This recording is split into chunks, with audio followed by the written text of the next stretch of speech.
Okay, guys, let me show you what I look for in the market uh before I take trades. So first thing first, I'll go up to the higher time frame.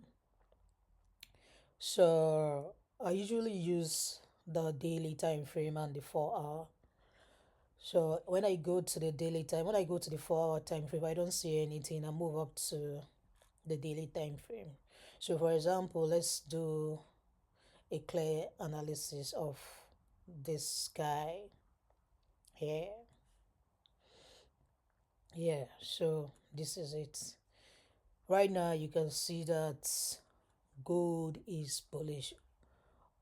Over the months, gold has been bullish. Gold has been giving us higher highs, higher lows, higher highs, higher lows, higher highs. That's a bullish trend. So once you know the trend of the market, the next thing you're going to be looking for is how do I get into the trend? And then having a direction in mind, like am I buying, am I selling? So with that, you know what you're doing at that time. So basically, here now you can see that gold is bullish.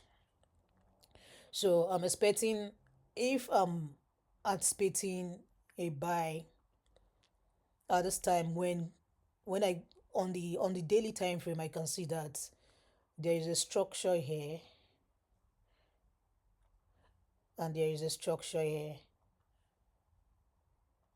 So what I'm expecting gold to do at this time is, once the markets once the market gives you a higher high, it will give you a higher low. Once market make this higher low, you're expecting a higher high, then expecting another higher low. At this zone, once you get your higher low, either daily time frame or 4 hour, the next thing you're going to be doing is, how do I join this trend? How do I get into the market? Do you understand? So what I do is, once I get my buyers on the higher time frame, I scale down to my smaller time frame. Do you understand? So then I look for what I trade: structure, liquidity, point of interest.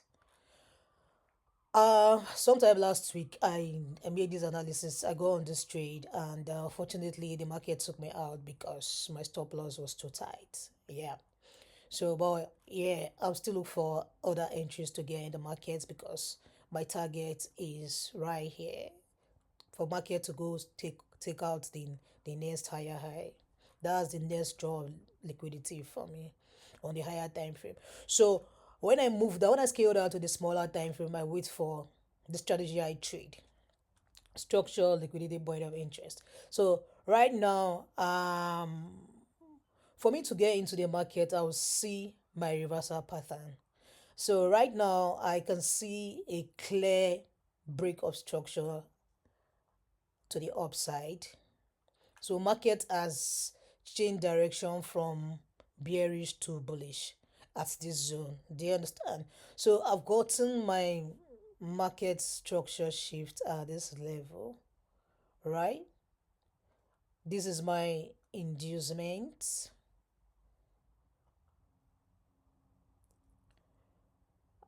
and my point of interest is going to be this guy. Uh, this guy here was the POI I used. I was supposed to mark this guy to cover this OB just in case market decide to get to the order block. But unfortunately, my stop loss was a bit tight. I kept it somewhere around there. Market took me out a little. I'll show you the trade. I think the trade is running now. Okay, look at it. This is it. This is what happened. Market took me out and started buying to the upside. So this was my first target, but general bias of the market is going to still buy up to somewhere around there. So that's it. I'm supposed to maybe just give it a little bit of space.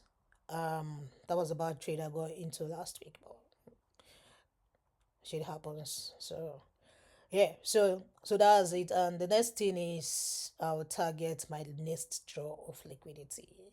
Either I'm taking this guy here,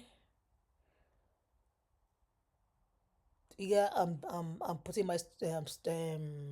my target on this guy, or I'll just keep it up. I can just hold it till it gets to this level, and that's me for this trade. So yeah, so that's why I trade structure, liquidity, point of interest. Start from your higher time frame, go down to the lower time frame. Look out for my microstructure shift. Go on the trade. Target the next draw on liquidity. So that's it, guys. If there's anything you want me to talk about, is there's any confusion, anything, just drop your comment down below. Then I would respond. Thank you.